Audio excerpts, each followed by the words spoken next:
Hey everybody, in this clip we're going to take a look at the starters kit for freelance writers. And essentially it's 7 items that you must have when you start your freelance business. Now in full disclosure, a lot of this may seem very obvious, but quite frankly you'd be surprised about how many people who just don't do this. Frankly, they cut corners and expect the work to flow in, and that is just not going to happen. So the point is, it pays to do the obvious stuff to get your business off the ground. So the first must-have is your own website. You got to have your own site. Now what do I mean by that? Well, first off, what you want to do is you want to avoid any freebies that are out there, specifically things like Wix, Blogger, certain WordPress sites like to host for free.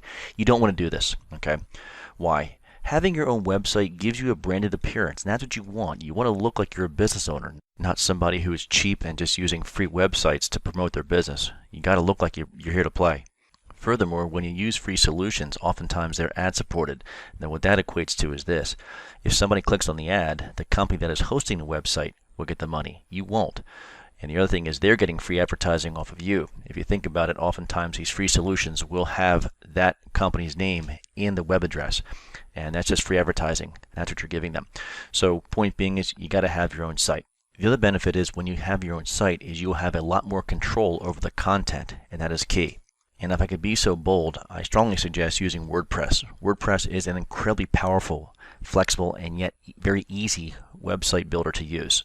It doesn't take a lot to get involved, and believe it or not, about 20% of all websites on the planet use WordPress. Just stop and think about that. 20%, that is a ridiculously huge number. Now once you have your website up, the next thing you want to do is use an appropriate theme. Now what's a theme? A theme is nothing more than an outward appearance of the site. Essentially it's how it looks to somebody else. That's about it. So a good idea would be to perhaps Google the phrase WordPress writers themes. If you're using WordPress for your website, it'll give you a ton of ideas or a ton of suggestions of how your site may appear. It's very good from a creative or an inspiration standpoint. Or something else you might want to do is create your own theme. If that is something you're interested in, I used a product called Artisteer in the past. It's very easy to use. It's very powerful. And the point being is if you're not into a lot of the paid solutions that are out there, or maybe some of the free themes, Artisteer may be something you want to check out. So now that you have your website set up and your theme ready to go, the next thing you want to do is set up a portfolio page. Now what's a portfolio? A portfolio is nothing more than samples of your work. That's all you're going to do. Phrased differently, you're going to put out some writings that you've done that people can take a look at. I'd recommend you use the Shirky Simple Portfolio plugin. It's free, available from download from WordPress. There's a little link here you can kind of check out if you wish.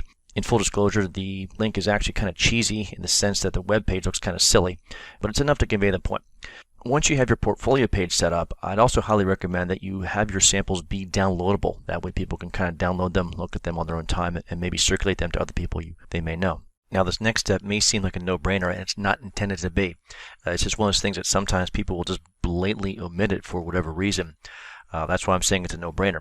So what you want to do is once your site's set up, you want to make sure you blog on your site to showcase your skills. Simply just write some articles or some posts about things that you deem important. For example, a good friend of mine actually built his business doing that. He simply started putting some articles out there. They started circulating. Next thing you know, he's got a steady stream of work coming in. So this is definitely something you want to do.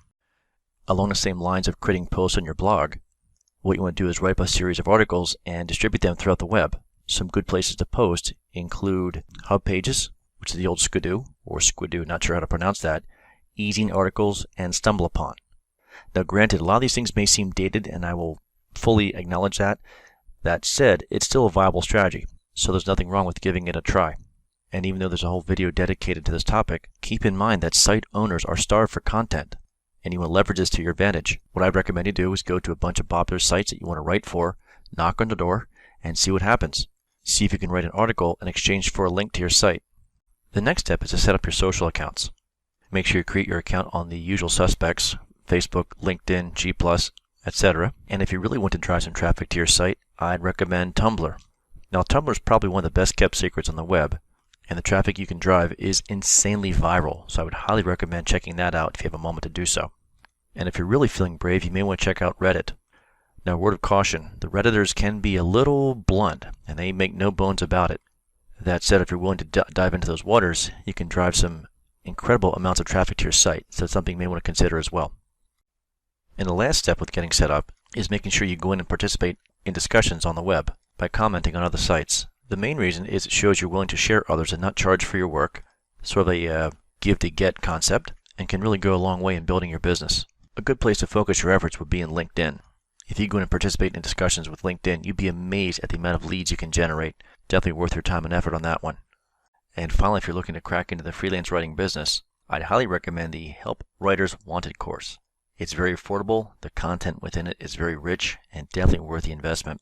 And the best part is they have a job board that is constantly being updated, and quite candidly, that alone makes the price worth it. So feel free to check it out by visiting the link below. Other than that, thank you so much for your time, and we'll talk soon.